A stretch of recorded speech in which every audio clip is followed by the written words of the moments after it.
ಮನಿ ಮಾತು ಯೂಟ್ಯೂಬ್ ಚಾನಲ್ಗೆ ಸ್ವಾಗತ. ಇಂದು ನಾವು ಈ ರೀತಿಯ ಫ್ಲೋರಲ್ ಡಿಸೈನ್ನ 50 ಪೈಸೆಯ ನಾಣ್ಯದ ವಿಶೇಷತೆಗಳ ಬಗ್ಗೆ, ಅದರ ಇವತ್ತಿನ ದರದ ಬಗ್ಗೆ, ಯಾವ್ಯಾವ ಮಿಂಟಿಂದ ಬಂದವು, ಎಲ್ಲಿಂದ ಎಲ್ಲಿವರೆಗೂ ಕೂಡ ಇವು ಮಿಂಟಾದವು, ಮತ್ತು ಇವುಗಳ ಸ್ಪೆಸಿಫಿಕೇಷನ್ ಏನು, ಇವು ನೋಡೋದಕ್ಕೆ ಹೇಗೆ ಕಾಣಿಸ್ತವೆ, ಇವೆಲ್ಲ ವಿವರಗಳನ್ನು ನಾವು ಇವತ್ತು ನೋಡುವ ಒಂದು ಪ್ರಯತ್ನವನ್ನು ಮಾಡೋಣಂತೆ. ಮತ್ತು ಇವು ಮುಖ್ಯವಾಗಿ 1984ರಿಂದ, ಅಂದರೆ ಅದಕ್ಕಿಂತ ಮುಂಚೆ ಈ ಥರದ ನಾಣ್ಯಗಳು ಬಂದಿದ್ವು. ಇದಕ್ಕಿಂತ ಮುಂಚೆ ಇನ್ನೊಂದು ಥರದ ನಾಣ್ಯಗಳು ಬಂದಿದ್ವು. ಅವನ್ನೆಲ್ಲ ನಾವು ಹಿಂದಿನ ವಿಡಿಯೋಗಳಲ್ಲಿ ತೋರಿಸಿದ್ದೀನಿ ನಾನು.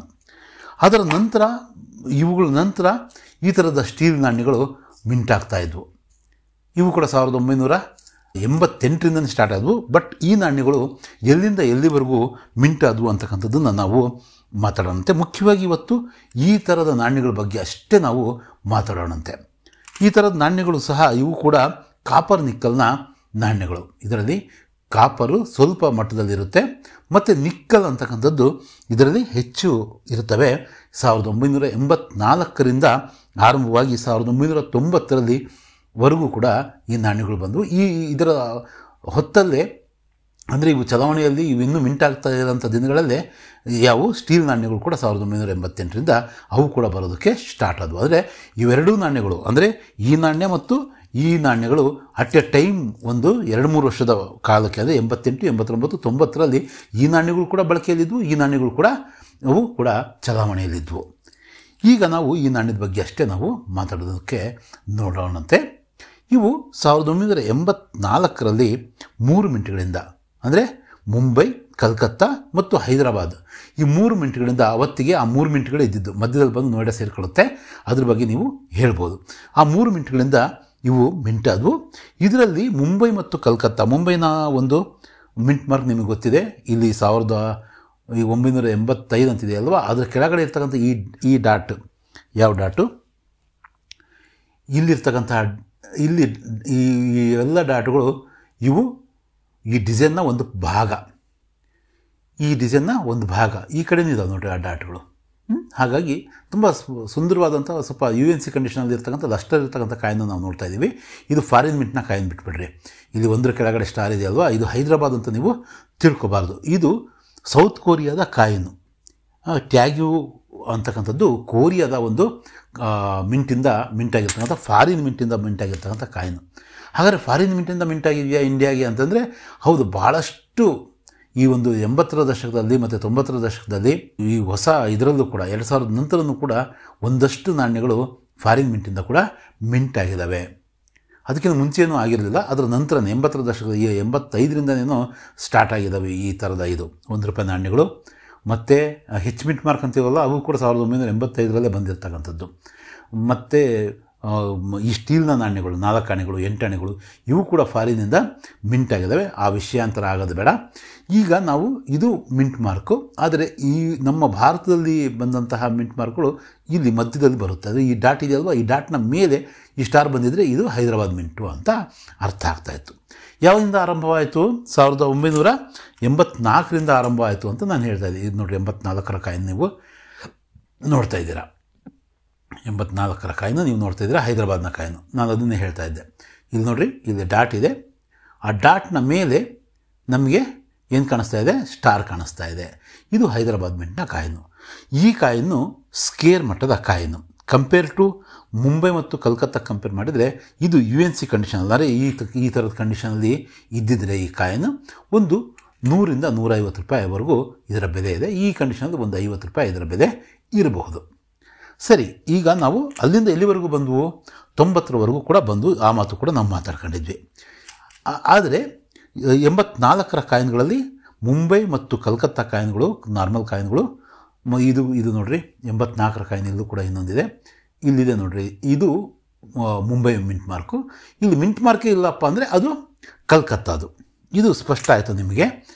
ಈಗ ನಾವು ನೆಕ್ಸ್ಟ್ 85ಕ್ಕೆ ಹೋಗೋದಾದರೆ, 85ರಲ್ಲಿ ಸ್ವಲ್ಪ ಹೈದರಾಬಾದ್ ಮಿಂಟ್ನ ಕಾಯಿನ್ ಬಿಟ್ಟರೆ ಉಳಿದೆಲ್ಲ ಕಾಯಿನ್ಗಳು ಕೂಡ ತುಂಬ ಕಾಮನ್ ಕಾಯಿನ್ಗಳು. ನೋಡಿರಿ, ಇವೆಲ್ಲ ಎಷ್ಟಿದಾವೆ ನೋಡಿರಿ, ನನ್ನ ಹತ್ರ ಇರ್ತಕ್ಕಂಥ ಮ್ಯಾಕ್ಸಿಮಮ್ ಕಾಯಿನ್ಗಳು ಎಲ್ಲವೂ ಕೂಡ ಈ 85ರ ಕಾಯಿನ್ಗಳು. ಅದರಲ್ಲೂ ಕೂಡ ಈ ಫಾರಿನ್ ಮಿಂಟ್ನ ಕಾಯಿನ್ಗಳೇ ಇಲ್ಲಿ ನೋಡೋದಕ್ಕೆ ಹೆಚ್ಚಾಗಿ ಸಿಗ್ತಾ ಇದ್ದಾವೆ. ಇವೆಲ್ಲೂ ಕೂಡ ಒಂದು 5 ರೂಪಾಯಿಂದ 10 ರೂಪಾಯಿ 15 ರೂಪಾಯಿವರೆಗೂ ಇದ್ದರೆ ಹೈದರಾಬಾದ್ನ ಕಾಯಿನ್ ಮಾತ್ರ ಒಂದು 50 ರೂಪಾಯಿ 100 ರೂಪಾಯಿವರೆಗೂ ಕೂಡ ಅದರ ಬೆಲೆ ಇದೆ. ಇಲ್ಲಿ ನೀವು ಈ ಥರದ ರೆಡಿ ಡೇಟ್ಸ್ನ ನೀವು ನೋಡ್ತಿದ್ದೀರಾ. ಇವೆಲ್ಲ ಕಾಯಿನ್ಗಳು ಕೂಡ ಈ ಥರ ರೆಡಿ ಡೇಟ್ಸಲ್ಲೇ ಬಂದಿರತಕ್ಕಂಥದ್ದು. 1985 ವಿಷಯ ಆಯಿತು. ಈಗ ಬಹಳ ಮುಖ್ಯ ಅಂದರೆ 1986 ವಿಷಯಕ್ಕೆ ಬರೋಣಂತೆ. ಇಲ್ಲಿ 2 ಮಿನಿಟ್ಗಳಿಂದ ಕಾಯಿನ್ಗಳು ಬಂದವು. ಯಾವುದು 1986 2 ಮಿನಿಟ್ಗಳಿಂದ ಬಂತು. ಇಲ್ಲಿ ಇದು ಒಂದು ಕ್ಷಣಕ್ಕೆ ನಾವು ಇದನ್ನು 86 ಅಂತ ಪರಿಗಣಿಸೋದಾದರೆ ಈ ಥರ ಮುಂಬೈ ಮಿಂಟ್ ಮಾರ್ಕ್ ಇದ್ದು 1986 ಅಂತ ಇದ್ದು ಈ ಮಟ್ಟದಲ್ಲಿ ಲಸ್ಟರ್ ಇದ್ದರೆ ಈ ಕಾಯಿನ್ ಎಷ್ಟು ರೂಪಾಯಿಗೆ ಹೋಗ್ತಾ ಇತ್ತು ಗೊತ್ತಾ? 1986 ಕಾಯಿನ್ ಆಗಿದ್ದರೆ ಮುಂಬೈ ಮಿಂಟ್ ಮಾರ್ಕ್ ಇದೆ. ಇಲ್ಲಿ ಮುಂಬೈ ಮಿಂಟ್ ಮಾರ್ಕ್ ಕೂಡ ಕಾಣಿಸ್ತಾ ಇದೆ. ಈ ಡಾಟ್ನ ಮೇಲೆ ಏನು ಕಾಣಿಸ್ತಾ ಇದೆ? ಮುಂಬೈ ಮಿಂಟ್ ಮಾರ್ಕ್ ಕಾಣಿಸ್ತಾ ಇದೆ. ಈ ಥರ ಇದ್ದಿದ್ರೆ ಅದರ ಕನಿಷ್ಠ ಅಂದರೆ ಕೂಡ 10,000 ರಿಂದ 20,000 ರೂಪಾಯಿವರೆಗೂ ಇವತ್ತು ಅದರ ಬೆಲೆ ಇದೆ UNC ಕಂಡೀಷನಲ್ಲಿ. ಅಂದರೆ ತುಂಬ ಅಪರೂಪದ, ತುಂಬ ಎಕ್ಸ್ಟ್ರೀಮ್ಲಿ ರೇರ್ ಅಂತ ನಾವು ಆ ನಾಣ್ಯವನ್ನು ಕರಿಬಹುದು. ಇನ್ನೊಂದು ನಾಣ್ಯ ಕೂಡ ಬರುತ್ತೆ, ಅದ್ರ ಬಗ್ಗೆಯೂ ಕೂಡ ನಾವು ಮಾತಾಡೋಣಂತೆ. 1986 ಅಂತ ಇರಬೇಕು, 84 ಅಲ್ಲ 86 ಅಂತ ಇರಬೇಕು. ಇಲ್ಲಿ ಮುಂಬೈ ಮಿಂಟ್ ಮಾರ್ಕ್ ಇರಬೇಕು. ಮುಂಬೈ ಮಿಂಟ್ ಮಾರ್ಕ್ ಇಲ್ಲಿ ಕಾಣಿಸ್ತಾ ಇದೆ. ಇದೇ ಕಾಯಿನು, ಬಟ್ ಇಲ್ಲಿ 86 ಅಂತ ಇದ್ದಿದ್ರೆ ಈ ಕಾಯಿನು 10,000 ರಿಂದ 20,000 ರೂಪಾಯಿವರೆಗೂ ಅದರ ಬೆಲೆ ಇದೆ. ನೆಕ್ಸ್ಟ್ ನಾವು 86 ನೋಡಿದ್ವಿ. ಮತ್ತು ಕಲ್ಕತ್ತಾ ಕಾಯಿನ್ ಸ್ಕೇರ್ ಕಾಯಿನು 86ರಲ್ಲಿ ಅದು ಕೂಡ ಒಂದು 100 ರೂಪಾಯಿವರೆಗೂ ಕೂಡ UNC ಕಂಡೀಷನಲ್ಲಿ ಅದರ ವ್ಯಾಲ್ಯೂ ಇದೆ. ಮತ್ತು ಕಲ್ಕತ್ತಾದು ಹೇಗಿರುತ್ತೆ ಅಂದರೆ ಇದು ನೋಡಿರಿ ಕಲ್ಕತ್ತಾದು. ಇಲ್ಲಿ ಯಾವ ಒಂದು ಮಿಂಟ್ ಮಾರ್ಕ್ ಕೂಡ ಇಲ್ಲ. ಇದು ಬಿಟ್ಬಿಡ್ರಿ, ಈ ಡಾಟ್ಗಳನ್ನ ಬಿಟ್ಬಿಡ್ರಿ, ಈ ಥರ ಇರಬೇಕು. ಅಂದರೆ ಇಲ್ಲಿ ಯಾವ ಮಿಂಟ್ ಮಾರ್ಕ್ ಇಲ್ಲ ಅಂದರೆ ಇದು ಕಲ್ಕತ್ತಾದ ಕಾಯಿನು.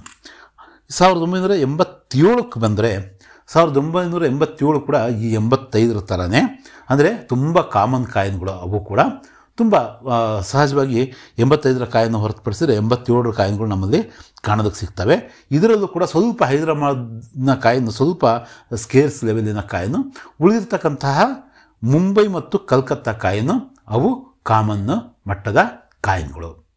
ಅವು ಕೂಡ UNC ಕಂಡೀಷನಲ್ಲಿ ಒಂದು 20 ರೂಪಾಯಿವರೆಗೂ ಕೂಡ ಅದರ ಬೆಲೆ ಇವತ್ತು ಇದೆ. ಈಗ ಇವೆಲ್ಲವೂ ನೋಡ್ತಿದ್ದೀರಲ್ವ, ಇವೆಲ್ಲ ಕಾಯಿನ್ಗಳು ಕೂಡ ನಾನು ಕಾಯಿನ್ ಎಕ್ಸಿಬಿಷನಲ್ಲಿ ಮೊನ್ನೆ ನನ್ನ ಹತ್ರ ಹಳೆ ಕಾಯಿನ್ಗಳು ಇದ್ದಾವೆ. ಹಳೆ ಕಾಯಿನ್ಗಳು ತುಂಬ ಇದ್ದಾವೆ. ಆಗ ನೋಡ್ರಿ ಈ ಥರದ ಕಾಯಿನ್ಗಳು. ಬಟ್ ಈ ಥರದ ಕಾಯಿನ್ಗಳನ್ನು ಈಗ ಕಾಯಿನ್ ಕಲೆಕ್ಟರ್ಗಳ ಮಧ್ಯದಲ್ಲಿ ಯಾವ ಒಂದು ವ್ಯಾಲ್ಯೂ ಕೂಡ ಇರಲ್ಲ. ನೋಡ್ರಿ ಇಲ್ಲೂ ಕೂಡ ಅದೇ, ಈಗ ನೀವು ಏನು ನೋಡ್ತಾ ಇದ್ದೀರೋ ಅದೇ ಕಾಯಿನು ಫಾರಿನ್ ಮಿಂಟಿಂದು, ಅದೇ ಕೊರಿಯಾದ ಅಂತ ಹೇಳಿನಲ್ಲ ಆ ಕಾಯಿನೇ ಇಲ್ಲಿ ನೋಡ್ತಾ ಇದ್ದೀರಿ ನೀವು. ಇದು 84 ಕಾಯಿನು. ಮತ್ತು ಇವೆಲ್ಲ ಕಾಯಿನ್ಗಳು ನೋಡ್ತಿದ್ದೀರಲ್ವ, ಈ ಥರದ ಕಾಯಿನ್ಗಳು ನನ್ನ ಹತ್ರ ನೋಡಿರಿ 89 ಒಂದು ಕಾಯಿನ್ ಇದೆ. ಈ ಥರದ ಕಾಯಿನ್ಗಳಿದ್ವು. ಬಟ್ ಈ ಥರದ ಕಾಯಿನ್ಗಳಿಗೆ ಹೆಚ್ಚು ಬೆಲೆ ಇಲ್ಲ. ಸೊ ಈ ಥರದ ಕಾಯಿನ್ಗಳನ್ನು ನಾನು ಒಂದು ತಕ್ಕ ಬೆಲೆಗೆ ನಾನು ಇವನ್ನು ಕೊಂಡ್ಕೊಂಡಿದ್ದೆ. ಅಂದರೆ ಸುಮಾರು ನನ್ನ ಅನಿಸಿಕೆ ಪ್ರಕಾರ 6 ರೂಪಾಯಿನೋ 7 ರೂಪಾಯಿನೋ ಬಿದ್ದಿತ್ತು ಒಂದು ಇದರಲ್ಲಿ. ಇನ್ನೊಂದಷ್ಟು ಕಾಯಿನ್ಗಳು ಇನ್ನೂ ಇಲ್ಲೂ ಇದಾವೆ ನೋಡಿರಿ. ತುಂಬ ಒಂದು ಬಲ್ಕಲ್ಲಿ ನಾನು ಈ ಕಾಯಿನ್ಗಳನ್ನ ಕೊಂಡ್ಕೊಂಡೆ. ಯಾಕಂದರೆ ಚೆನ್ನಾಗಿದ್ದಾವೆ ನೋಡೋದಕ್ಕೆ, ಮತ್ತೆ ಸಿಗಲ್ಲ ಈ ಕಾಯಿನ್ಗಳು ಮತ್ತೆ ಅಂತೇಳ್ಬಿಟ್ಟು ಈ ಕಾಯಿನ್ಗಳನ್ನ ನಾನು ಸ್ವಲ್ಪ ಬಲ್ಕಲ್ಲಿ ಕೊಂಡ್ಕೊಂಡೆ. ಸರಿ, ಈಗ ನೆಕ್ಸ್ಟ್ ಕಾಯಿನ್ಗಳನ್ನ ನಾವು ನೋಡೋದಾದರೆ 87ರದಾಯಿತು. 88ರ ಒಂದು ಕಾಯಿನು ತುಂಬ ಮುಖ್ಯ ಆಗುತ್ತೆ. 88ರ ಒಂದು ಕಾಯಿನು ತುಂಬ ಮುಖ್ಯ ಆಗುತ್ತೆ. ಈಗಾಗಲೇ ನಾನು ತೋರಿಸಿದ 88ರದೊಂದು ಕಾಯಿನು, ಈ ಥರದ ಕಾಯಿನು ತುಂಬ ಮುಖ್ಯ ಆಗುತ್ತೆ. ಯಾವುದು? ಮುಂಬೈ, ಕಲ್ಕತ್ತಾ, ಹೈದರಾಬಾದು ಮತ್ತು ಅದೇ ವರ್ಷ ಅಂದರೆ 1988 ಒಂದು ಕೀ ಇಯರ್. ಯಾವುದಕ್ಕೆ? ನೋಯ್ಡಾ ಮಿಂಟಿಗೆ. ನೋಯ್ಡಾ ಮಿಂಟು ಯಥೇಚ್ಛವಾಗಿ ಈ ಥರದ ಕಾಯಿನ್ಗಳನ್ನ, ಯಾವ ಥರದ ಕಾಯಿನ್ಗಳನ್ನ, ಈ ಥರದ FSS ಕಾಯಿನ್ಗಳನ್ನು ಹೆಚ್ಚಿನದಾಗಿ ಮಿಂಟ್ ಮಾಡ್ತಾಯಿತ್ತು. 1988 ಅಲ್ಲೇ ಅದು ಕಾರ್ಯಾರಂಭ ಮಾಡಿದ್ದು ಕೂಡ. ಯಾವುದು? ನೋಯ್ಡಾ ಮಿಂಟು. ಅದರಲ್ಲೇ ಒಂದಷ್ಟು ಕಾಯಿನ್ಗಳನ್ನ, ಈ ಥರದ ಕಾಯಿನ್ಗಳನ್ನ, ಅಂದರೆ ಈ ಡಿಸೈನ್ನ ಕಾಪರ್ ನಿಕ್ಕಲ್ನ ಕಾಯಿನ್ಗಳನ್ನೂ ಕೂಡ ಅದೇನು ಮಾಡ್ತು? ಮಿಂಟ್ ಮಾಡ್ತು. ಸಂಖ್ಯೆ ತುಂಬ ಕಡಿಮೆ ಸಂಖ್ಯೆಯಲ್ಲಿ ಅವು ಮಿಂಟ್ ಆದವು. ಈಗ ಇದು ಕಲ್ಕತ್ತಾದು ಒಂದು ಕಾಮನ್ ಕಾಯಿನು 88ರಲ್ಲಿ, ಹೈದರಾಬಾದು ಒಂದು 100 ರೂಪಾಯಿ ಲೆವೆಲಿನ ಕಾಯಿನು, ಹಾಗೆಯೇ ಮುಂಬೈ ಕಾಯಿನು ಒಂದು, ಅದು ಕೂಡ ಇದೇ ಥರ, ಅಂದರೆ ಕಲ್ಕತ್ತಾ ಥರನೇ ನಾರ್ಮಲ್ ಕಾಯಿನು. ನೋಡಿರಿ 86ರಲ್ಲಿ ಮುಂಬೈ ಮಿಂಟ್ನ ಕಾಯಿನು ತುಂಬ ಅಪರೂಪ. ಆದರೆ 87ರಲ್ಲಾಗಲಿ ಅಥವಾ ಬೇರೆ ಎಲ್ಲ ಇಯರ್ಗಳಲ್ಲೂ ಕೂಡ ಅದು ಕಾಮನ್ ಕಾಯಿನು. ಈಗ ನಾವು ಮಾತಾಡ್ತಾ ಇರೋದು 1988ರ ನೋಯ್ಡಾ ಮಿಂಟ್ನ ಬಗ್ಗೆ. ಅದೇ ವರ್ಷ ಕಾರ್ಯಾರಂಭ ಮಾಡಿತ್ತು. ಈ ಡಾಟ್ನ ಮೇಲೆ ಇಲ್ಲಿ ದೊಡ್ಡದಾಗಿ ಇನ್ನೊಂದು ಡಾಟ್ ಇರುತ್ತೆ. ಡಾಟ್ ಇರುತ್ತೆ, ಅದರ ಬೆಲೆ ಇದಕ್ಕಿಂತ ಮುಂಚೆ ಮಾತಾಡಿದ್ವಲ್ಲ 1986 ಮುಂಬೈ ಮಿಂಟ್ನ ಕಾಯಿನು, ಅದಕ್ಕಿಂತ ಇನ್ನೂ 5-10 ಸಾವಿರ ಜಾಸ್ತಿನೇ. 20 ರಿಂದ 30 ಸಾವಿರ ರೂಪಾಯಿ ಇವತ್ತು ಈ ನಾಣ್ಯದ ಬೆಲೆ ಇದೆ. ಯಾವ ನಾಣ್ಯದ ಬೆಲೆ? 1988ರ ನೋಯ್ಡಾ ಮಿಂಟ್ ಅಂದರೆ ಇದು ಕಲ್ಕತ್ತಾ ಮಿಂಟು. ಇಲ್ಲಿ ಒಂದು ಡಾಟ್ ಮಾರ್ಕ್ ಇರುತ್ತೆ. ಆ ಮಾರ್ಕು ಮತ್ತು ಈ ಥರದ್ದು ಯಾವುದೋ ಒಂದು ಕಾಯಿನ್ ತಗೊಂಡು ಇದಕ್ಕೆ ಡಾಟ್ ಹಾಕ್ಸ್ಕೊಂಬಂದು ಮಾರ್ತಕ್ಕಂಥದ್ದಲ್ಲ. ಯಾಕಂದರೆ ಕಾಸ್ಟ್ಲಿ ಕಾಯಿನ್ಗಳು ಯಾವತ್ತೂ ಕೂಡ ಡೂಪ್ಲಿಕೇಟ್ ಆಗೋದು ತುಂಬ ಕಾಮನ್ನು. ನೀವು ಏನು ಮಾಡಬೇಕು, ತುಂಬ ಪರಿಶೀಲನೆ ಮಾಡಿ ನೀವು ಸರಿಯಾದ ಡೀಲರ್ಗಳ ಹತ್ರನೇ ಕೊಂಡ್ಕೋಬೇಕು. ಅದರಲ್ಲಿ ಏನೋ ವ್ಯತ್ಯಾಸ ಬಂದರೆ ಅವರು ವಾಪಸ್ ಕೊಡೋಂಗಿರಬೇಕು, ನಮ್ಮ ದುಡ್ಡನ್ನ ನಮಗೆ ವಾಪಸ್ ಕೊಡೋಂಗಿರಬೇಕು, ಅವ್ರ ನಾಣ್ಯನವರು ವಾಪಸ್ ತಗೊಳ್ಳೋಂಗೆ ಇರಬೇಕು. ನಾನು ಈ ವಿಡಿಯೋ ಮಾಡ್ತಕ್ಕಂಥ ಉದ್ದೇಶ ಈ ಹಿಂದಿನ ವಿಡಿಯೋ ಥರದಲ್ಲೇ ಹೇಳ್ತಾ ಇರೋದೇನಪ್ಪ ಅಂದರೆ, ನಿಮ್ಮಲ್ಲೇನಾದರೂ ಕೂಡ 1988ರ ನೋಯ್ಡಾ ಕಾಯಿನೋ ಅಥವಾ 1986ರ ಮುಂಬೈ ಮಿಂಟ್ನ ಕಾಯಿನೋ ಇದ್ದರೆ ಅದಕ್ಕೆ ಕಡಿಮೆ ಬೆಲೆಗೆ ಮಾರಬೇಡ್ರಿ, ಅದು ತುಂಬ ವ್ಯಾಲ್ಯೂಬಲ್ ಕಾಯಿನು ಅಂತ. ಇನ್ನೊಂದು ಕಾಯಿನು ಇದೆ, ಅದ್ರ ಬಗ್ಗೆನೂ ನಾವು ನಾನು ಮಾತಾಡ್ತಾ ಇದ್ದೀನಿ. ಯಾವುದದು? ಈಗ 1986ರ ನೋಯ್ಡಾ ಯಾವುದು ಮುಂಬೈ ಕಾಯಿನು ಮತ್ತು 1988ರ ನೋಯ್ಡಾ ಕಾಯಿನು. ಈಗ 1989ಕ್ಕೆ ನಾವು ಬರೋದಾದರೆ ಇಲ್ಲಿ ತುಂಬ ವೀಕ್ ಮಟ್ಟದ ಇನ್ನೊಂದು ಕಾಯಿನ್ ಇದೆ. ಇದನ್ನು ನಾನು 1989ರ ಕಾಯಿನು. ಇದರಲ್ಲೂ ಕೂಡ 3 ಮಿಂಟ್ಗಳಿಂದ, ಇದರಲ್ಲಿ ನೋಯ್ಡಾದಲ್ಲಿ ಬರಲಿಲ್ಲ, ಈ ಥರದ ಡಿಸೈನಲ್ಲಿ ಬಂದಿರತಕ್ಕಂಥ ನೋಯ್ಡಾದು ಕೇವಲ 1988ರಲ್ಲಿ ಮಾತ್ರ. ಮತ್ತು 1989ರಲ್ಲಿ ಮುಂಬೈ, ಕಲ್ಕತ್ತಾ ಮತ್ತು ಹೈದರಾಬಾದ್ನ ಕಾಯಿನ್ಗಳು ಬಂದವು.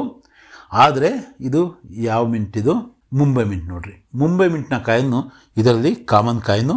ಕಲ್ಕತ್ತಾದು ಅಂದರೆ ಇಲ್ಲಿ ಏನೂ ಮಾರ್ಕ್ ಇಲ್ಲದೆ ಇದ್ದರೆ ಅದು ಕೂಡ ನಾರ್ಮಲ್ ಕಾಯಿನು. ಅದೇ ನಾವು ಹೈದರಾಬಾದ್ನ ಕಾಯಿನ್ನು, ಇದರಲ್ಲಿ ಇವತ್ತಿಗೆ ಅದು 10 ರಿಂದ 12 ಸಾವಿರ ಅಂತ ಹೇಳ್ತಿದ್ದಾರೆ. ಆದರೆ ಅದರ ಬೆಲೆ ದಿನೇ ಜಾಸ್ತಿ ಆಗ್ತಾಯಿದೆ. 1989ರ ಹೈದರಾಬಾದ್ ಅಂದರೆ ಇಲ್ಲಿ ಸ್ಟಾರ್ ಮಿಂಟ್ ಇರಬೇಕು, ಸ್ಟಾರ್ನ ಮಾರ್ಕ್ ಇರಬೇಕು. ಈ ಹಿಂದೆ ಕೂಡ ನಾನೊಂದು ಕಾಯಿನ ನಿಮಗೆ ತೋರಿಸಿದೆ, ಸ್ಟಾರ್ ಇರ್ತಕ್ಕಂಥದ್ದು. ಅಂದರೆ ಇಲ್ಲಿದೆ ನೋಡ್ರಿ, 1989ರ ಕೆಳಗಡೆ ಈ ಥರದ ಮಿಂಟ್ ಇದ್ದರೆ ಅದ್ರ ಬೆಲೆ ಕೂಡ ಇವತ್ತು ತುಂಬ ಜಾಸ್ತಿ ಆಗ್ತಾಯಿದೆ. ದಿನೇ ಅದರ ಬೆಲೆ ಭಾಳ ಜಾಸ್ತಿ ಆಗ್ತಾಯಿದೆ. ಯಾವ ರೀತಿ? 86ರ ಮುಂಬೈ ಮಿಂಟ್ನ ಕಾಯಿನು, 88ರ ನೋಯ್ಡಾ ಮಿಂಟ್ನ ಕಾಯಿನು ಜಾಸ್ತಿ ರೇಟ್ ಆಗ್ತಾಯಿದೆಯೋ ಅದರಷ್ಟಲ್ದಿದ್ರೂ ಕೂಡ ಅದರ ಹತ್ತತ್ರಕ್ಕೆ ಇದು 1989ರ ಈ ಮಾರ್ಕ್ ಇರಬೇಕು. ಈ ಮಾರ್ಕಲ್ಲ, ಈ ಮಾರ್ಕ್ ಇರಬೇಕು. ಯಾವುದಿದು? Star mint mark. Star mint mark ಇದ್ದರೆ ಆ ಕಾಯಿನ್ಗಳು ಕೂಡ ತುಂಬ ರೇರ್ ಆದಂಥ ಕಾಯಿನು. ಇನ್ನು ಕಡೆಗೆ 1990ರ ಕಾಯಿನ್ ಬರುತ್ತೆ.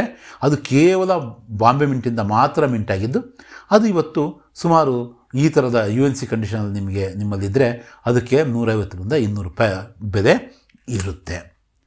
ಒಟ್ಟು ನಂತರ ಈ ಸ್ಟೀಲ್ನ ಈ ಥರದ ಕಾಯಿನ್ಗಳು ಬಂದು 2007ರವರೆಗೂ ಕೂಡ ಈ ಕಾಯಿನ್ಗಳು ಮಿಂಟ್ ಆದವು.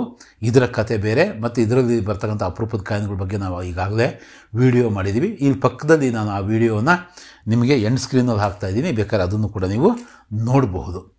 ಈ ಥರದ ಕಾಯಿನ್ಗಳು ನಿಮ್ಮಲ್ಲಿ ಯಾವಿದ್ದಾವೆ ಅಥವಾ ಯಾವ ಕಂಡೀಷನ್ ಇದ್ದಾವೆ, ಎಷ್ಟಿದ್ದಾವೆ ಅಂತಕ್ಕಂಥದ್ದನ್ನು ಕಮೆಂಟ್ ಮೂಲಕ ತಿಳಿಸಿ.